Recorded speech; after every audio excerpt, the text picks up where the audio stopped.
Abaddon the Despoiler, the chosen of chaos, favorite son of the chaos gods, and favorite son of the Emperor's favorite Primarch. Abaddon has led the Black Legion, formerly the Sons of Horus, who were themselves, formerly the Luna Wolves, since the death of the arch-traitor Horus at the hands of the Emperor of the Vengeful Spirit during the events surrounding the end of the Horus heresy at the Siege of Terra. For millennia, Ezekiel Abaddon, more commonly referred to as Abaddon the Despoiler in the 41st millennium, has led crusade after crusade against the Imperium of man and the forces of the corpse god Emperor.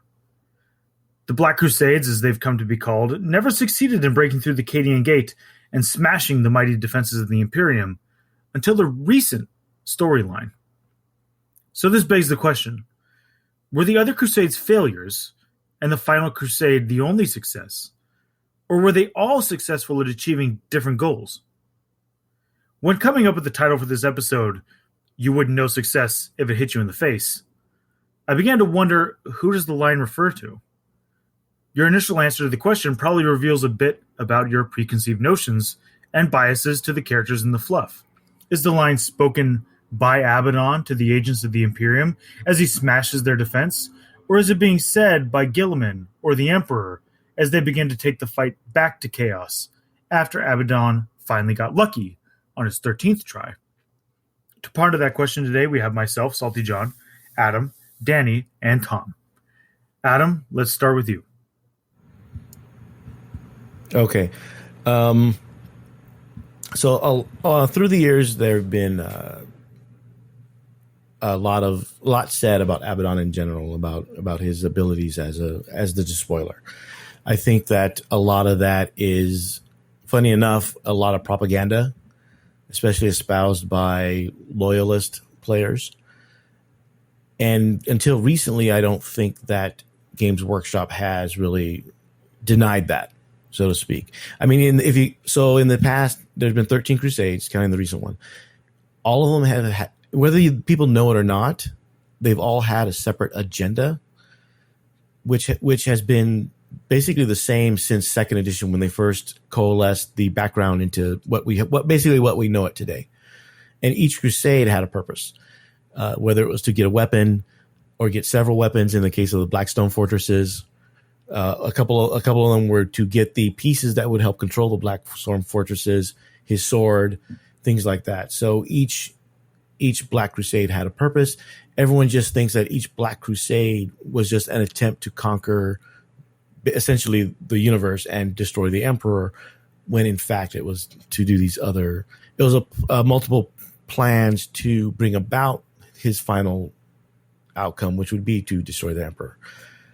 And I think a lot of people miss that, and it's just easier for people to just say, "Oh, he just failed at attacking the Empire. He can't even get past the Cadian Gate." And the reason he didn't do that was because it's a lot easier if you've had another route. Because with chaos and with warp travel, there's more than one way to skin a cat, so to speak. So you don't always have to go through the Cadian Gate. There's other ways to get around that. And there's multiple times where him or other Chaos Lords have done that.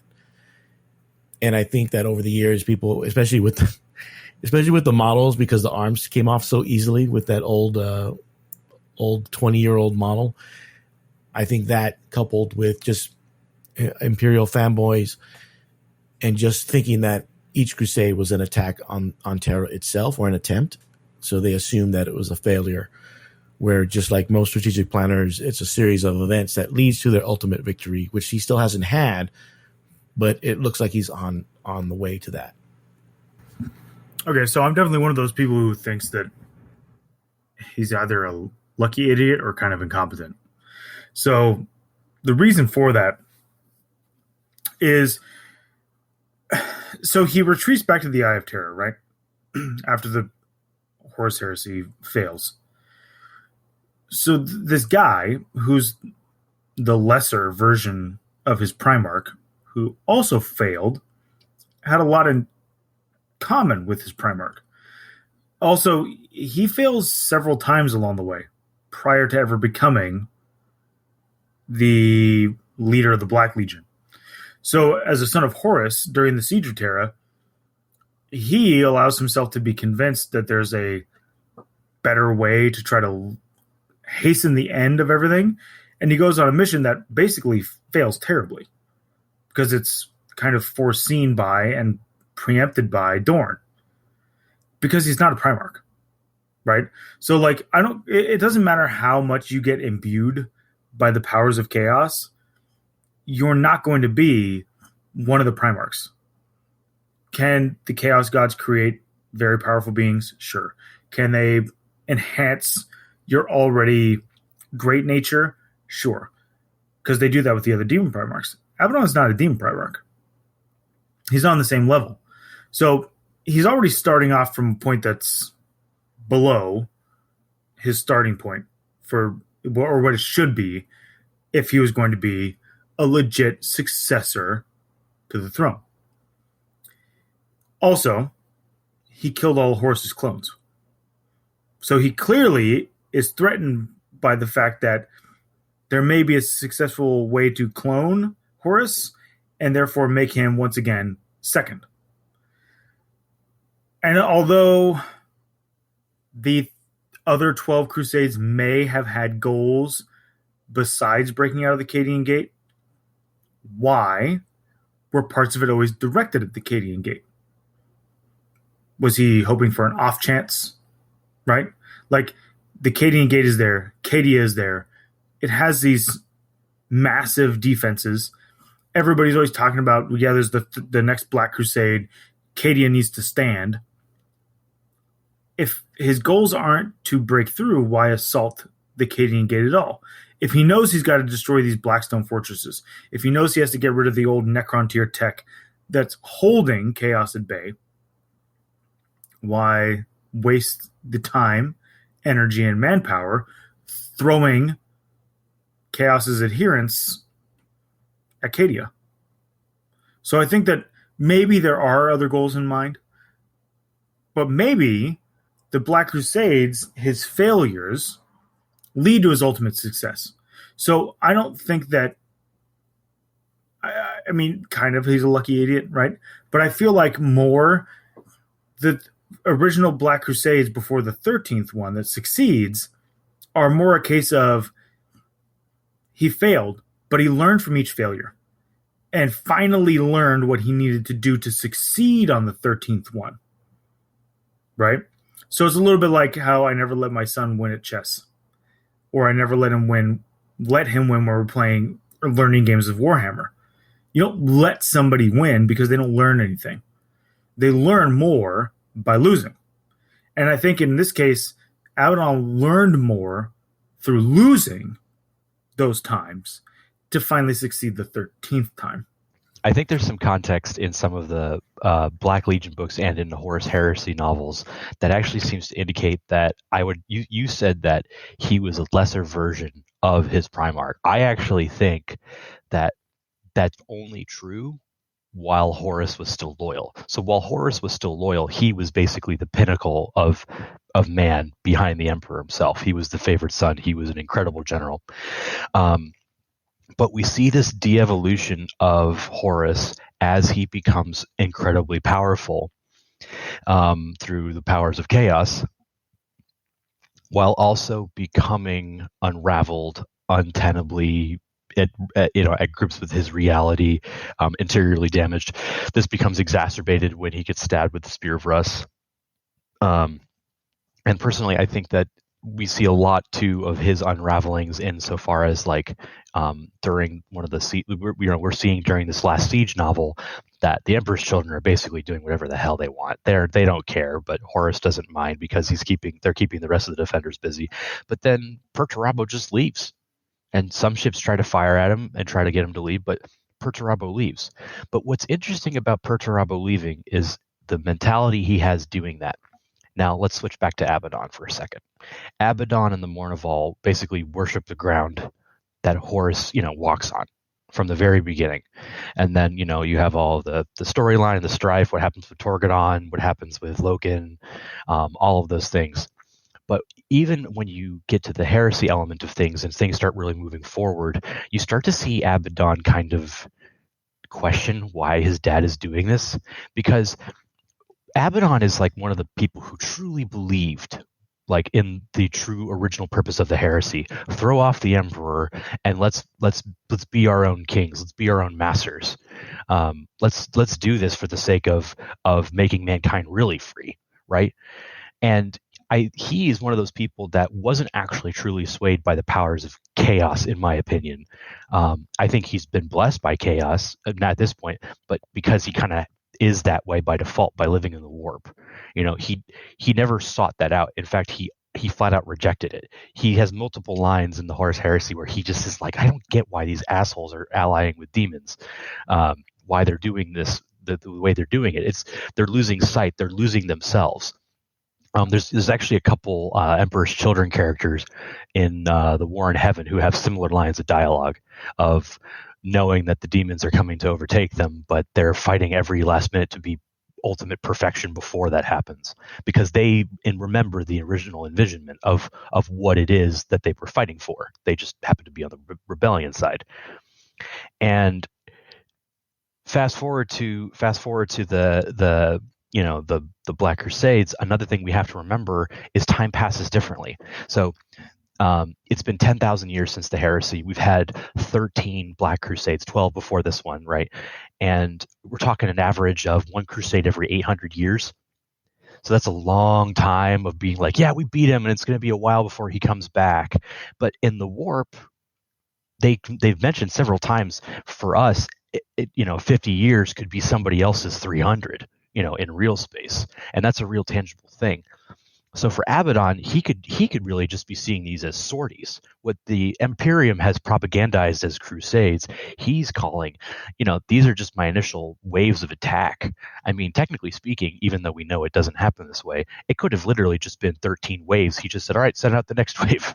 All right, now send out the next wave, And I think too that a good general is going to not just throw everything he's got and just be like, it didn't work, I'll try it again later. It's also a test of strength, and knowing that the time changes, he's continually testing that wall. It's kind of like throwing jabs, right? You're testing what you can get away with and how fast you are, how fast your opponent is relative to you.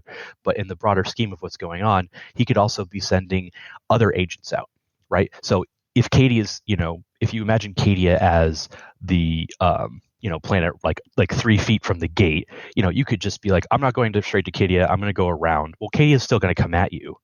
But if you're sending the bulk of your forces to test Cadia's strength again, continue to whittle on them, and send other sortie parties out and to do their agencies and their business, as we've seen them do.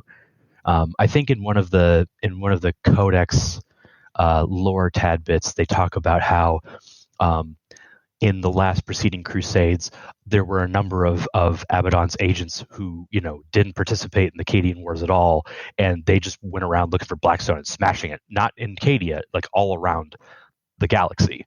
And that was their whole thing, is that's what they went out and, did what they did. So I all this to say, and also finally too, that with the Abaddon killing the clones, the first time he kills the clone that we see, he looks at his father and he recognizes it's a perfect replica of Horus. Like this is literally Horus and everything, but the fact that he's the second genetic copy of it. But he's perfect. He's exactly like Horus was.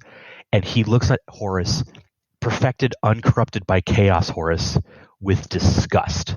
Like he literally looks upon him with utter disgust and says, you are not my father, and if you were, I'd still do this. And I think that there is some kind of dark grandeur behind Abaddon, and that he's risen beyond what the people around him are doing. Despite the fact that he's stuck in the warp, he's surrounded by warp agents and chaos, he's still doing it for the original reason. He's one of the, like, for lack of a better terminology, he's one of the OG, Crusader rebellion. He's one of the original guys who remembers why and how they're doing this. So I'll say for me that I've definitely made plenty of Abaddon jokes, especially 5-6 years ago, even though I am a Chaos player. But I do think that This is really a sign of GW understanding kind of the narrative direction that they needed to go, and especially with the jump to 8th edition and the first kind of major plot advancement of the setting that came with 8th edition, right? And the return of Gilliman and all of this, and the fall of Cadia and the Dark Imperium and all this. So I think that they did a lot of work and still continue to do a lot of work to narratively establish that the 12 Crusades prior to the 13th were successful, right? Because if you don't do that, Abaddon is that kind of lucky fool that is not a good villain, right? Like he's just, kind of like this dunce who kind of stumbles into things.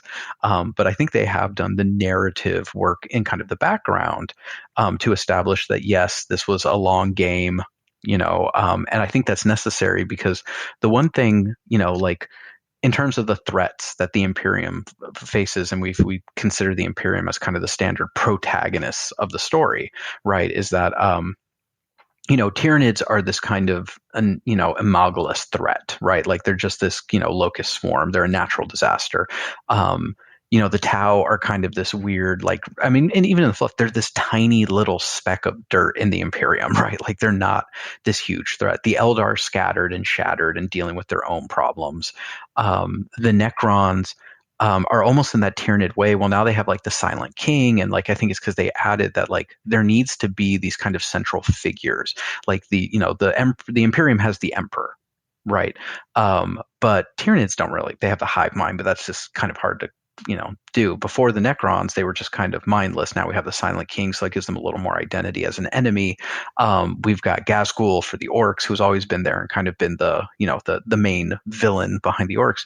But with Chaos, it's like, okay, you have Abaddon, who is kind of a joke for a while, because it's always like he was kind of like Tyranids in the sense of you need a big bad threat for the Imperium to beat.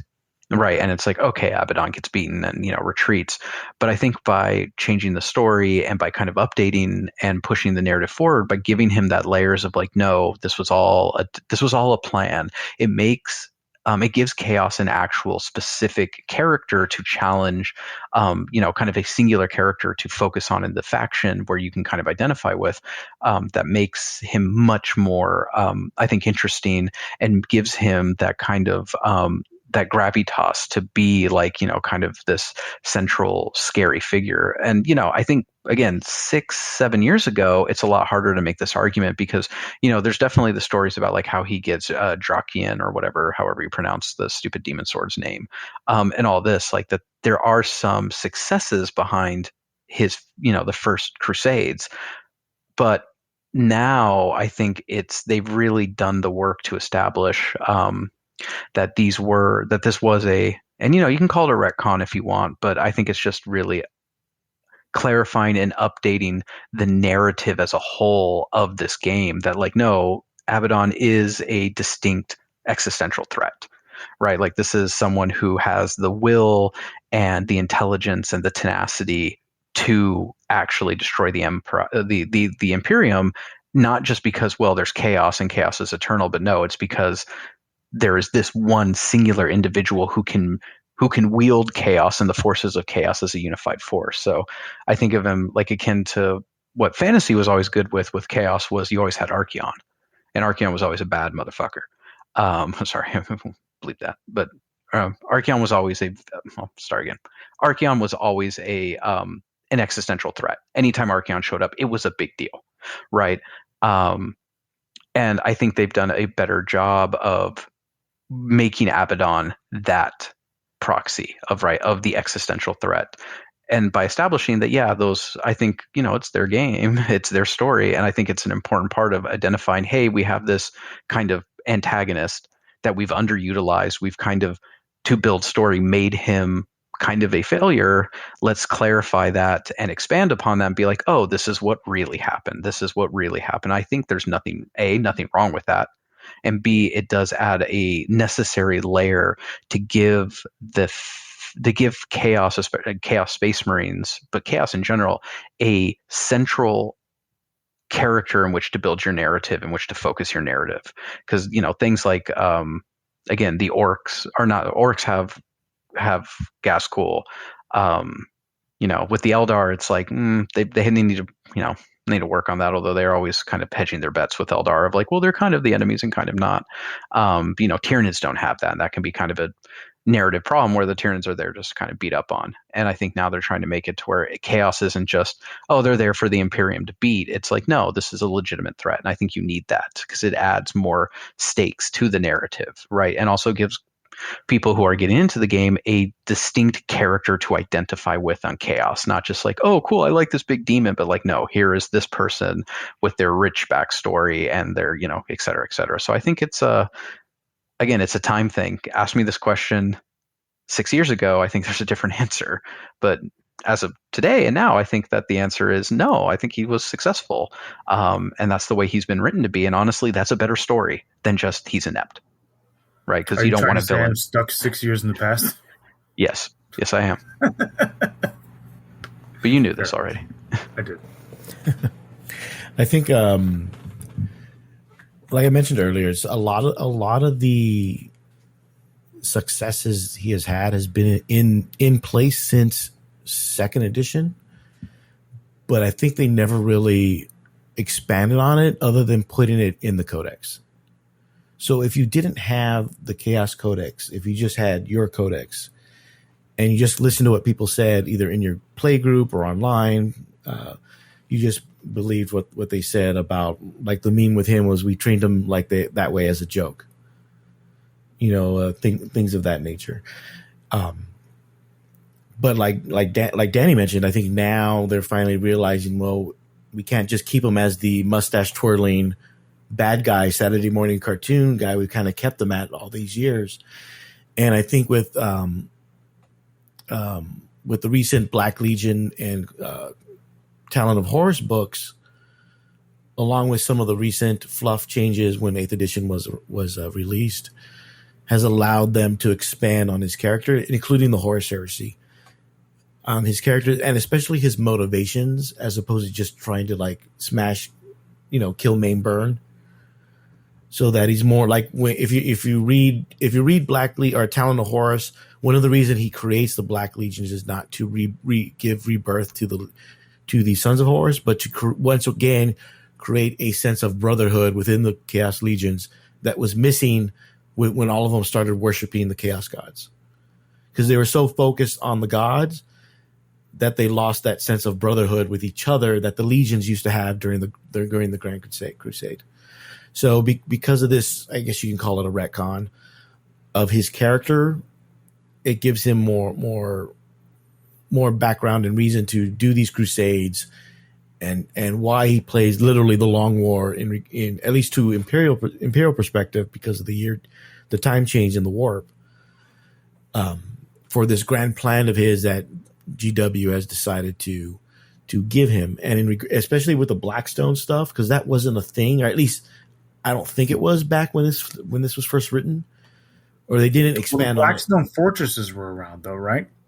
The Blackstone fortresses have been around for a long time, but the Blackstone material wasn't really expanded on in the past. You had these Blackstone fortresses; they're this weird material, but basically we made these ships out of them. We have these weird pillars, but they didn't tell us what they did. They kind of hold chaos back, but I will admit Abaddon's plan to destroy all the Blackstone towers is a recent thing. That's not from second edition. They mentioned the Blackstone fortresses and the pillars on Cadia, and the reasons he has to attack Cadia in the end, especially the 13th, is because Cadia is that dike that's keeping the ocean at bay. Because once he destroys those pillars is when the Victrix Maledictum, or whatever it's called, happens and splits the Imperium in two. So, somebody who's also read Aurelian, correct me if I'm wrong, when Lorgar goes to Cadia, right? And that's where he sacrifices that custode, right? He's at one of the obelisks? Is that when they're in that cave? Is that what's there, or am I wrong on that? Am I misremembering? It's been a while since I've read that one. I'm trying to think. It's not called Aurelian. It's called the First Heretic, right? I got the book. Yeah, it's First Heretic. It's the First Heretic, and I'm mixing up my story, because I remember when it was Argel Tall and some of the other possessed, and they kill the 4 custodians. I don't remember Aurelian doing that. No, so Lorgar kills the one in the ritual. Remember? Oh, I remember. Yeah, the one babysitting him. Man, I want to say that was at one of the Black Stones or something like that. I would have to look that one up. It was. But I remember. It was because he was there, and when that was it was like old Cadia, right? Because Cadia was still not fully developed, and the custodian. I remember reading this and thinking like, this is the equivalent of someone going into the spooky house at night in a horror movie, right? It was like almost like I was kind of like looking at the custodian like, why are you doing this? Because there were these villagers that were like cultist, like they had very cultist vibes. They were wearing these masks. There were these strange markings, and the custodian was kind of commenting on that. And I believe it was at a Blackstone pylon, because when he did it, the pylon shifted, I think, cues or something along those lines. I remember that storyline now. I had to dig it up in my memory a bit. Well, so that book came out in like 2010, which is around if my memory serves, that is after the 5th edition Chaos Codex came out, right? So that feels like the beginning of the retconning Adam was talking about, right? Where they start to go more into depth on what the Blackstones are and the role that they play. I'm pretty sure I have that timing correct. I'm pretty sure that the 5th edition Codex and the first heretic were around the same. They orbited each other in release. And I'm pretty sure the first heretic was 2010. Yeah, I think they're on the planet Cadia when they do that, when they kill him. Yeah, I know they're on Cadia. So, but yeah, that can be good. No, I was going to say, yeah, that could be when they started with the giving the pillars more definition as to what they are, what they're made of, and what they're capable of. Right. Yeah. Which is an interesting way to kind of go at that, like the retconning being tied to something in the Horus Heresy is nice because it gives you a sense of it being a backstory without having to actually go back and retcon previous codex information, right? So you're creating that new storyline in the past to link it to the present in the actual fluff. Well, I'll say that, part of it is a lot of, again, people think like, oh, all of this fluff has been, they're treating it like this is always the way it has been always the way it's going to be, and they don't realize that like the story and lore in this universe is constantly updating and being expanded. And so part of this is one of those writer tips of like part of working on a second or third or fourth draft of something is to go back and make connections that you didn't make, that they were maybe there in your head, but you have to go back and actually like plant those seeds and really make it look like you knew what you were doing in the beginning, right? Because during the first draft, you just didn't think about it, and like creating those synchronicities and creating those callbacks and those layers is part of the editing process. But this game, the lore is constantly being updated and edited every edition, every new book, and I think that there's nothing wrong with that. Like people might get upset of like, well, this thing's changed. It's like, no, you're just getting more clarity on what was maybe intended, or in some cases you're getting more story added because this is a place where more story can be added, especially, and that's a good thing, right? Like that creates more depth to the universe. So whether they intended him to be this kind of, the existential threat manifesting chaos, or just, oh, well, we need to make him that. Either way, like I think at this point now, he is that. And I think that, they've done enough work. And I think especially, I'm trying to remember, but when they first started doing the full Horus Heresy series, I thought that they had, part of it that was announced of like that they got the authors and they got the game designers and they sat down and they really mapped out a lot. And that was where they really decided, like, we have an idea of where we want to go with the narrative. We have an idea of where we want to go with the lore, and basically created a Bible for, like, this is what needs to happen. This is where the character beats we have to have. This is where we're going. And really hammered that out, 15, 20 years ago, right? Like, and we're just starting to see that stuff appear in the game now, outside of just, references and mentions in Black Library. So. Yeah. And just a quick note, John, both, it is 2010 for both those. I knew it. God, I'm good. To add to several points that have been made, one of the interesting things when I remember reading the Black Legion books, and this actually points really heavily to Adam's comment about how Abaddon's focus is brotherhood, and it was that brotherhood that drove him towards rebellion as opposed to subservience. Is the Black Legion is not just composed of Sons of Horus. It's literally Renegade Marines, Chaos Space Marines, and everybody just under one banner. Whoever decides to be a part of the Black Legion, that is the uniting color. It doesn't matter where you were from. His two primary lieutenants in those were a Thousand Sons sorcerer and a World Eater's heavy machine gunner.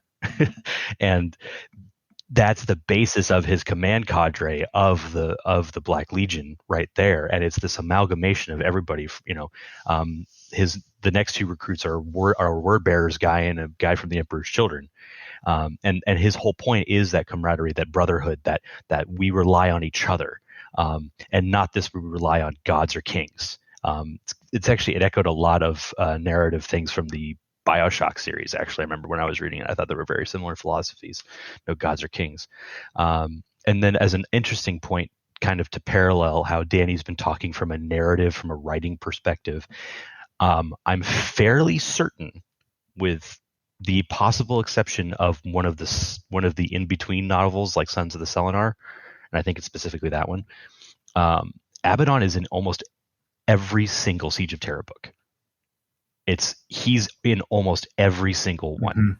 Mm-hmm. You're right. And he has a decent speaking part in every single one, or at least a speaking part where he makes a comment or sees an interaction and then thinks something, and that thinking of something is like, that's impactful for either his character or what's going to happen. And that's pretty huge that they're giving him a lot of attention.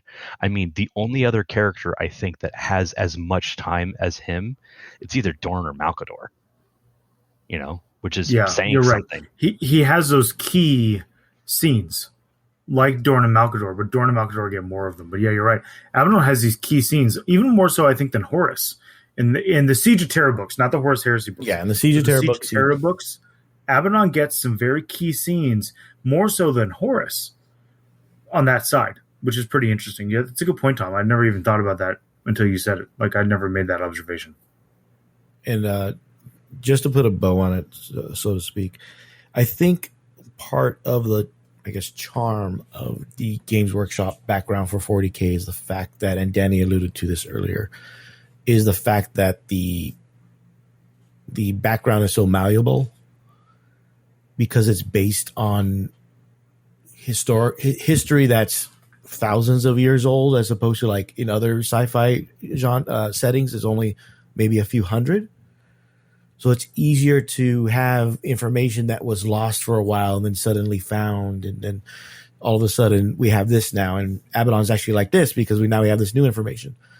And it makes it easy for Games Workshop to make these changes, because one of the things they always state is how what we know is told from basically the Imperial perspective. For maybe 90% of what they put out in terms of background is all, from what I've understand and what I've been told, is from Imperial's perspective. Yeah. Which is why it's very Imperium centric. And that anything we find out is just stuff we happen to find out now because of the way information is being discovered or rediscovered or written you know, things of that nature. I mean, if you read the first Dark Imperium book, there's one of my favorite parts is where Gulliman talks about the Chronos department, and they can't agree on what calendar to use. Yeah, so he doesn't know. He doesn't know if it's the 40th or the 41st millennia. There's like a wiggle room of like 150 years, which seems like a lot to us, but it's probably like a drop in the bucket compared to 10,000 years of history. Yeah. So, I mean, I think that's part of what makes something like a discussion like this, or really any discussion we have, I guess, depending on what time of the decade we're in. And that's a really good point. It's a lot more like studying ancient history for us as real people when it comes to them and doing their, like, there's so much that can change. If like a new tablet is found from Mesopotamia with cuneiform all over it, that actually gives you a full record of something like the Siege of Ur, right? Like all of a sudden our understanding of them would open up like 1,000 times more than it ever was before. So that's actually a really good point. So I got a final question, and this goes back to something Danny brought up. So Danny drew a correlation between Abaddon and Archaon. So is Abaddon being set up in a storyline sense to be the Archaon of a 40K reset? Pure speculation on our part. Danny, this is your thing that inspired this. So why don't you take it first? Do you think Archaon and Abaddon are being set up as parallels? Or I should say, is Abaddon being set up as a parallel to Archaon in the fluff to be like a hard reset? I would say, I mean, probably the honest answer is maybe, like, it's a back pocket of like, hey, because if you read like the old, like even the 6th and 7th edition fantasy like codex or battle tomes or whatever they called them back then, or war scrolls or whatever it was, there were hints. There were little tidbits dropped at the things that became very relevant in the end times, where I'm like, oh shit, the world is ending right now. And like this was telegraphed several, like 4 or 5 years ago. So I think it's a back pocket. I think it's, again, I think the reality of why did fantasy die is more of because the game was not healthy and productive for the company anymore. And it was very much a financial decision. I think 40K, because it is doing so well, I think is not really in fear of that. But I do think that it's a back pocket of, okay, the game is struggling, or even if it's, we just hit a narrative dead end, we don't know where to go with this, where we can bring in end times with Abaddon and maybe get like, again, Warhammer Age of the Emperor, right? Or Warhammer 50K, where Abaddon does win, but the Emperor returns, and now it's all about blah blah blah, right? But I think it's a narrative back pocket that they have, just in case. But as long as 40K is, I think, healthy and successful, there's no financial reason for them to do that. That'd be my guess.